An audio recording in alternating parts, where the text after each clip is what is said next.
Ini sekali lagi menegaskan bahwa justru Alexandrian text sudah eksis sejak abad kedua.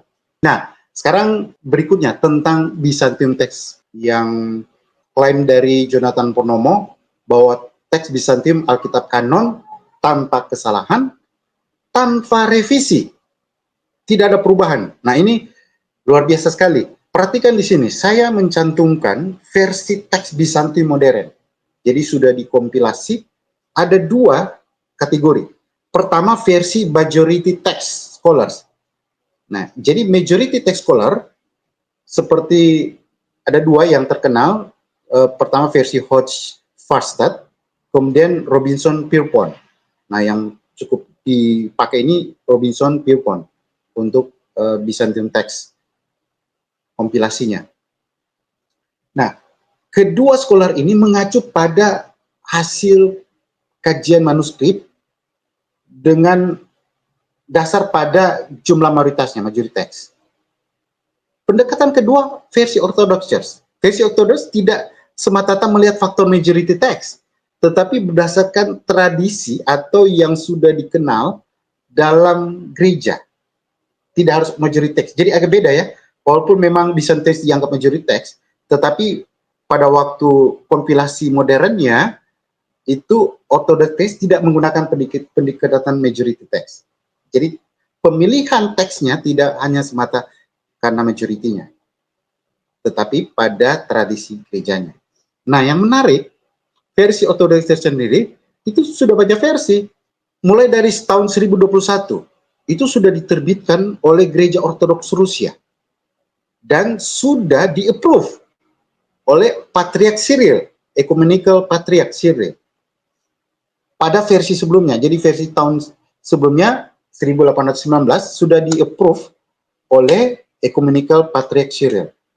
Nah, kemudian tahun 1902, muncul lagi.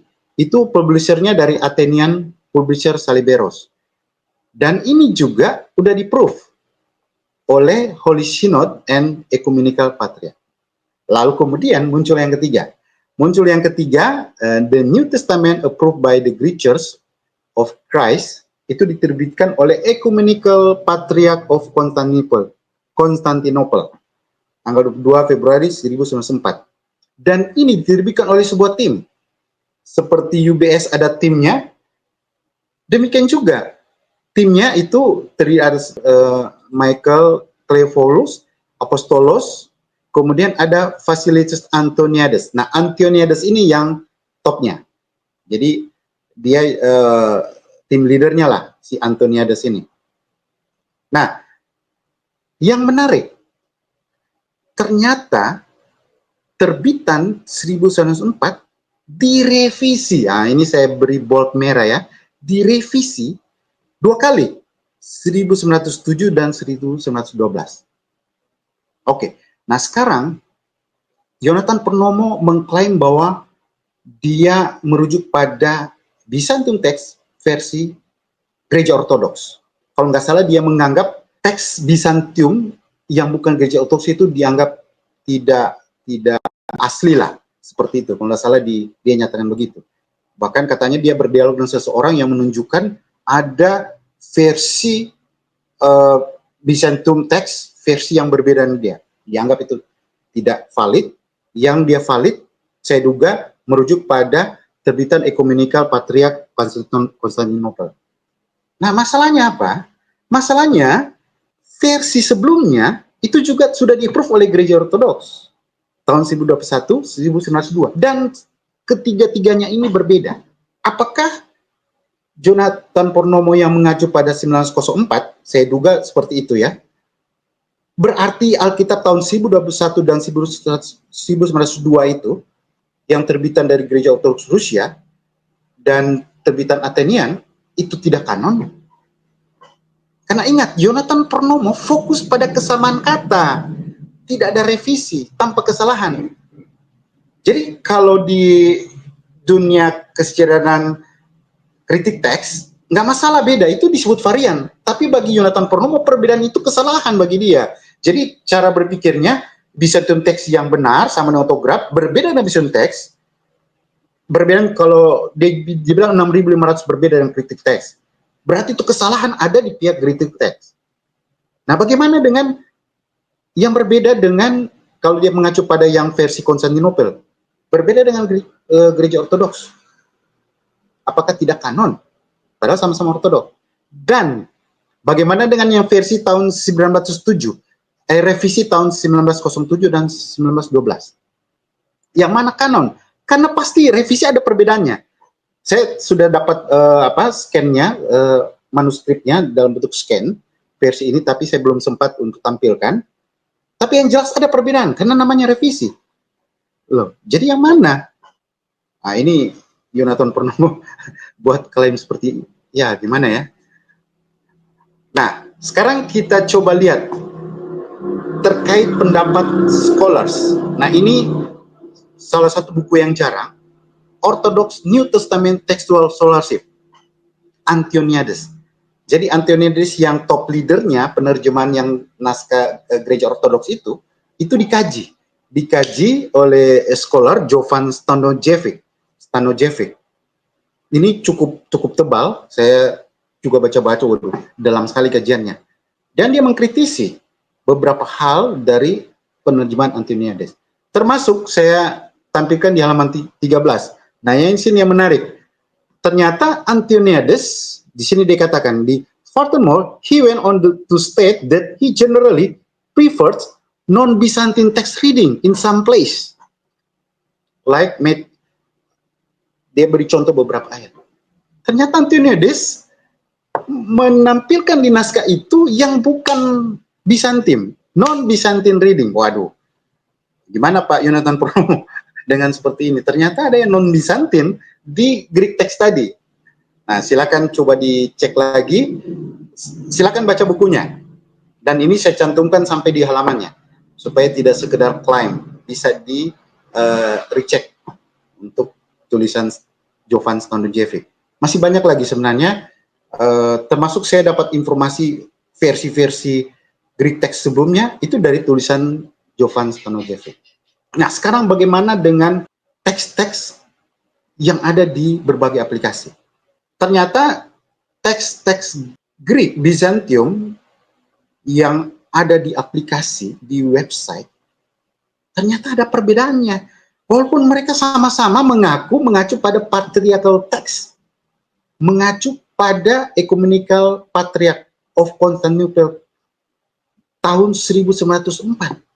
Nah, saya nggak tahu aplikasi komputer mana yang dipakai oleh Yonathan Purnomo. Apakah Accordance? Saya duga sih mungkin Accordance. Saya belum melihat detail aplikasinya yang dia gunakan. Nah, di sini ada e-Bible, ada Logos, Accordance, Eastward. Itu aplikasi. Tapi ada juga yang berbasis web. Misalnya seperti Hellenic Bible Society, Greek Orthodox Archdiocese of America, itu berbasis web. Nah, kita lihat contohnya. Ada beberapa contoh, tapi saya berikan contoh saja. Ada 2 ayat saja, saya beri contoh perbedaannya. Pertama, kita bisa lihat contohnya di Matius 22 ayat 23. Nah, di sini perbedaannya kalau di teks pertama, au esten ho theos nekron alazonton. Theosnya 2 kali. Tetapi di varian yang kedua, saya sebut varian saja, bukan kesalahan. Varian kedua, Oak Estin Hot Theos Necron, Theosnya hanya sekali. Nah, kalau yang 2 kali itu di aplikasi, di e-Bible, di Logos, Accordance, termasuk di website Gioa dan Eastward. Tapi dari Hellenic Bible Society justru mencantumkan hanya 1. Kemudian contoh yang kedua, di situ ada kata hiaton dan kata siaton. Nah, hiaton ini lebih cenderung diartikan himself, kalau siaton lebih ke yourself. Nah, ini berbeda.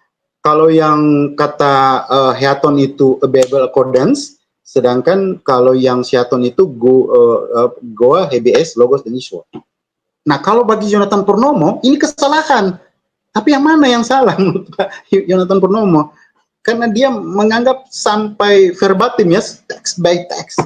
Tidak ada revisi. Wah, waduh, memang luar biasa.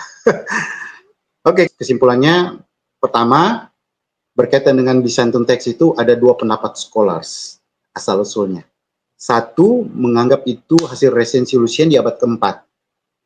Tetapi pendapat yang lebih mutakhir, dia bukan resensi, tetapi itu proses alami berkembang sampai mencapai puncaknya pada abad ke-9. Menjadi standar tapi terus berkembang sampai abad 16.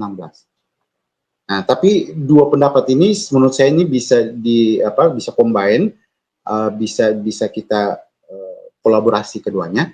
Tetapi substansinya apa? Dua pendapat ini menolak asumsi bahwa biasa itu sudah eksis di abad 23, apalagi dianggap sama persis dengan fotograf. Dan para pendukung Byzantine Period justru mendapat tantangan lebih sulit menghadapi pendapat seperti Wuktel tadi, Tommy maupun Peter Guri dan sebagainya. Nah, kemudian kesimpulan yang kedua, klaim Jonathan Purnomo bahwa biasa itu Alkitab kanon tidak ada revisi dan perubahan. Itu klaim yang keempat ya. Terbukti tidak benar. Kenapa? Karena versi gereja ortodoks sendiri yang jadi acuannya itu terjadi revisi sampai 2 kali. Bahkan merujuk pada naskah yang sama, teks yang sama, di berbagai aplikasi, di berbagai versi berbeda. Jadi ini sekali lagi Pak Jonathan Purnomo, saya melihat dia banyak fokus pada teks-teks saja, maksudnya pada ayat-ayat, perbedaan TB1, TB2, ketiga. Tapi tolong backup dengan data historis yang kuat. Karena kalau tidak, kesimpulannya jadi bias. Apalagi sudah menjudge yang lainnya salah. Oke, cukup Pak Abe. Terima kasih. Baik, terima kasih Pak Jim. Oke, sebuah pemaparan yang baik sekali dari Pak Jim karena menampilkan begitu banyak data untuk mendukung argumen-argumen atau counter terhadap posisi Pak Jonathan Purnomo, tapi sebaliknya, Pak Jonathan sama sekali tidak punya data yang valid untuk semua argumen yang dia lontarkan di medsos itu ya. Lalu ternyata ada varian di dalam teks Bizantium itu, ada perbedaan-perbedaan, termasuk versi ortodoks juga ada banyak perbedaan di situ. Versi 1821, 1902, 1904 dan sebagainya. Bahkan direvisi 2 kali yang 1904 itu. Nah, Pak Jonathan pakai versi yang mana ini? Ini pertanyaan kita, pertanyaan Pak Jim. Bahkan berbagai aplikasi Bizantium itu juga berbeda-beda. Nah, ini menarik ini di sini. Sementara Pak Jonathan bilang, tidak ada kesalahan itu. Sesuai dengan autograf, yang lain salah semua. Lucu sekali Pak Jonathan. Oke.